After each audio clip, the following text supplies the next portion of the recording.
యోహాను సువార్తలో 1వ అధ్యాయములో 11 ఆయన తన స్వకీయుల యొద్దకు వచ్చెను, ఆయన స్వకీయులు ఆయన్ను అంగీకరింపలేదు. అందరూ తనను అంగీకరించెదరు. వారందరికీ అనగా తన నామమందు విశ్వాసం ఉంచుటకు వారికి దేవుని పిల్లలగుటకు ఆయన అధికారం ఇచ్చెను. వారు దేవుని వలన పుట్టిన వారే కానీ రక్తము వలనైనను శరీరేచ్ఛ వలనైనను మనుషేచ్ఛల వలనైనను పుట్టినవారు కారు. 14లో ఏమనుంది? ఆ వాక్యము శరీరధారి అయి కృపా సత్య సంపూర్ణుడుగా మన మధ్య నివసించిన తండ్రి వలన కలిగిన అద్వితీయ కుమారుని మహిమ వలె మనం ఆయన మహిమను కనుగొంటే మీ కొట్టు చేపట్ల గట్టిగా ప్రైజ్ లార్డ్ హల్లెలూయా.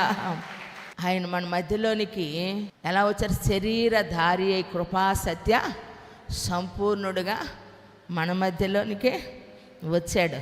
అయితే ఈరోజు ఆయన ఆత్మగా ఏమండి, ఆత్మ మన మధ్యలో సంచరిస్తూ ఉంది. మనిషిగా ఆయన మన మధ్యలో లేకపోయినప్పటికీ ఆయన దేవుడు ఏమై ఉన్నాడని ఉంది?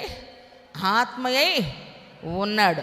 ఆ ఆత్మ మరలా మన మధ్యలోనికి శరీరాన్ని దాల్చి ఇక్కడికి వచ్చి ఈ మనుషుడు మొట్టమొదటి నుంచి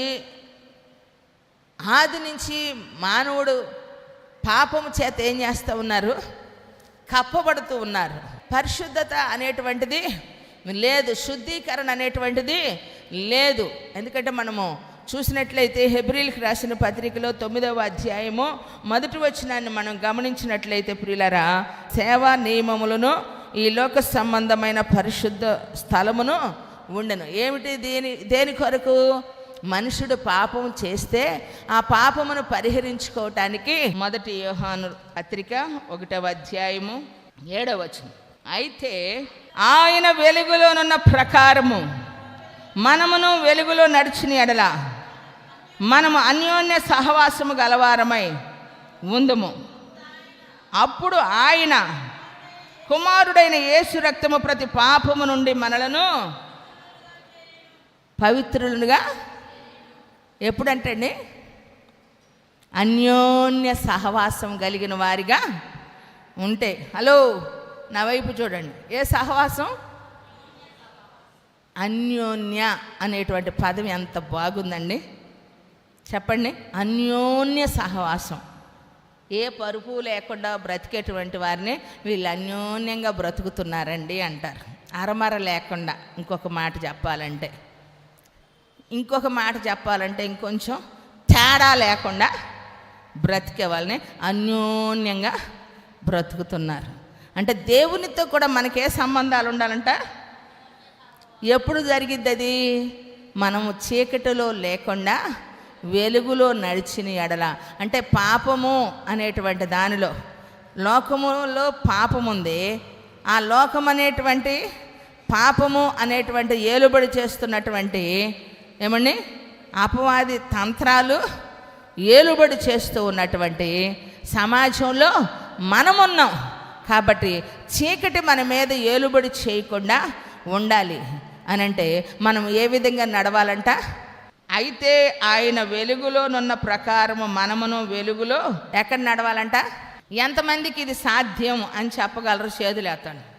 దూరస్తులమైన మనల్ని సమీపస్తులుగా చేసింది, ఆకర్షించింది యేసుక్రీస్తు రక్తం. ప్రియులారా, మనల్ని శుద్ధీకరించేది యేసు రక్తం. ప్రియులారా, ప్రతి పాపము నుంచి కడిగేది ప్రతిరోజు అన్యోన్య సహవాసము దేవునితో మనకి ఉండాలి. లోకముతో సహవాసం కాదండి. ఎవరితో? నీ స్నేహం.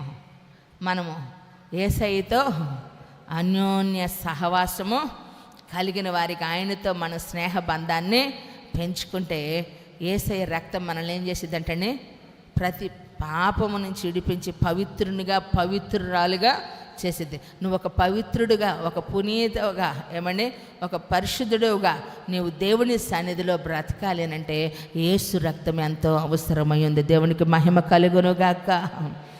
యేసు రక్తము మనల్ని ఆకర్షిస్తూ ఉంది. యేసు రక్తం మనల్ని శుద్ధీకరిస్తూ ఉంది. యేసు రక్తం మనల్ని ఏం చేస్తూ ఉందండి? సంరక్షణ శక్తిని ఇస్తూ ఉంది. ఎందుకంటే మనము కడగబడినటువంటి అనుభవంలో ఉండాలి. ప్రతిరోజు యేసు రక్తంతో మనము కడగబడాలి ప్రియులారా. దేవుని సన్నిధిని ఎంతగా మనము బలపడుతూ ఉంటామో అంత గొప్పగా నా తండ్రి నిన్ను ఆశీర్వాదకరంగా భూమి మీద బ్రతుకున్నట్లుగా నా తండ్రి నిన్ను నడిపించును గాక. వినివారి వెనుకడిలో ఈ కొద్ది మాటల దేవుడు ఆశీర్వాదకరంగా మార్చును గాక.